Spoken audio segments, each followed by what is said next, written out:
What's up, YouTube? Welcome back to my channel. My name is Janelle. Come on in and soak up some knowledge. If you're new, go ahead and subscribe, and if you're returning, welcome. As you can see by the title of the video, it's called 5 Tips When Praying. Recently on this channel, the Holy Spirit led me to start a prayer meeting. This is more so about corporate prayer and not really personal prayer, because I could do that on my own, but getting on one accord with believers in Christ, touching and agreeing and things of that nature. The Bible makes it clear that when 2 or more gather, he is in the midst. So this prayer group is mostly about, praying about the world, praying about this country, praying about the nations, praying about things that we face daily, and also requests. So I hope that you guys check that out also. But we're just going to get right into the video. 5 tips when praying. Now, I'm not an expert or anything like that, but these are some of the things that I use to get into the presence of the Lord before praying. And of course, as always, there are going to be scriptures associated. Every scripture that I bring up will be listed down below. So, number 1 is set the atmosphere. Before you pray to the Lord, you want to set the atmosphere. Turn off your TV, turn off distractions, get away from people or things that may distract you while you're praying to him. Even go into your closet. There's a scripture that talks about praying in private, So go into your closet. Some people go into the bathroom, wherever it is that you pray at when you're doing a personal prayer. Get into that space and cease all the distractions, set the atmosphere, and prepare yourself to talk to the Lord. I like to listen to music a lot, listen to gospel music and things of that nature, things that bring my heart to the point of, ready to be prepared to pray to the Lord and things of that nature. So number 1 is set the atmosphere. Okay, so the second one is praise. Before you roll out this list that you want God to do for you, before you start asking, Lord, do this, Lord, I need help with this, give him the praise and the honor and the glory that he deserves, because he's already mighty. He already deserves to be glorified for so many things. So before you start engaging with him, asking for things, glorify him, praise him. In Psalms 150 verse 6, it says, let everything that have breath praise the Lord. We're already obligated to be praising him, and you should want to, just for the mighty works that he's already done. You should be wanting to praise him. Also, in Luke 19 verses 37 through 40, it talks about if we don't praise him, the very stones will cry out. They will cry out, worshiping and praising the Lord. He's that good. And in 2 Chronicles chapter 20 verse 22, it talks about they started singing and praising God, and he sent ambushments to their enemies. There's even a scripture that says praise confuses the enemy. So when you start worshiping and praising God, this is a good way to get into his presence before you start asking for what it is that you want or what it is that you're seeking the Lord for. Number 3 is give thanks.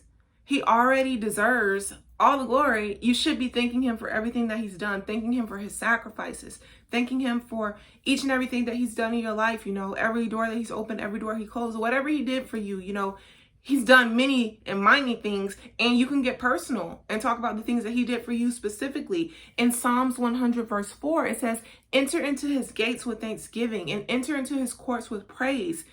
Be thankful unto him and bless his name.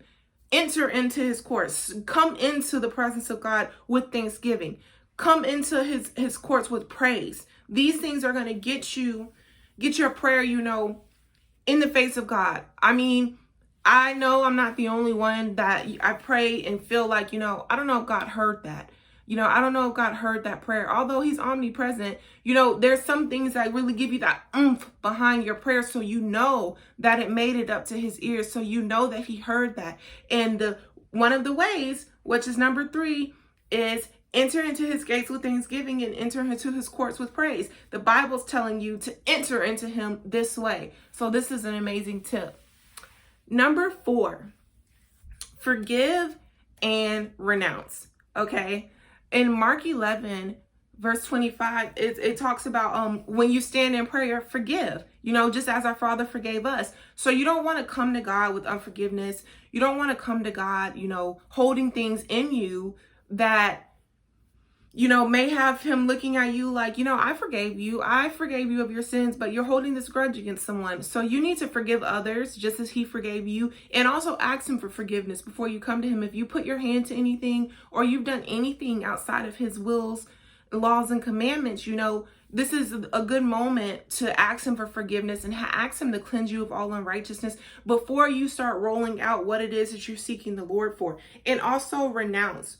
Renouncing is a big thing in spiritual warfare, because even if you ask God to forgive you, you have to renounce that agreement. You have to let the enemy know that I'm not in agreement with whatever it is that you had my agreement on in the past. I'm not in agreement with if you subtly got it, if you got it unknowingly, in dreams, or I didn't know I was in agreement or something of that nature. You have to let the enemy know, look, I'm not in agreement anymore. I sever and cut ties between whatever agreement that we made, because the Bible makes it clear you can't serve two masters, for you'll hate one and love the other. So you can't be in agreement with Satan, but asking God for things. So tip number 4, forgive and renounce. When you ask for forgiveness and when you forgive others, you need to renounce any agreement that you had with the enemy. And last but not least, acts according to the scriptures. In Psalms 103, verse 20, it talks about how the angels hearken to the word of God.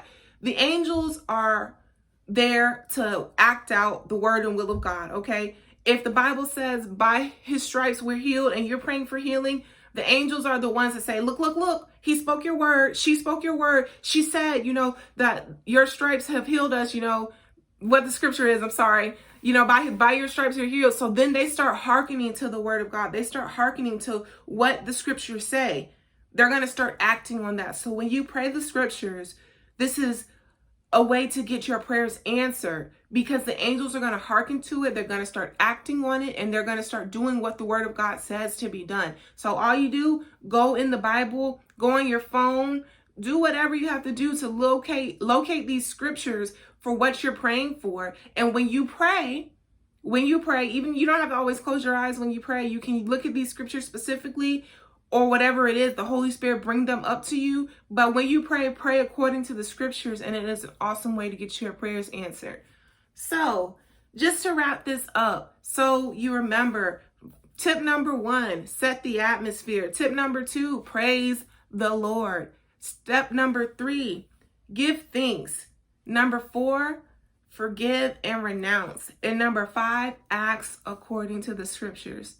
So I hope that you guys soaked up some knowledge today. Until next time, goodbye.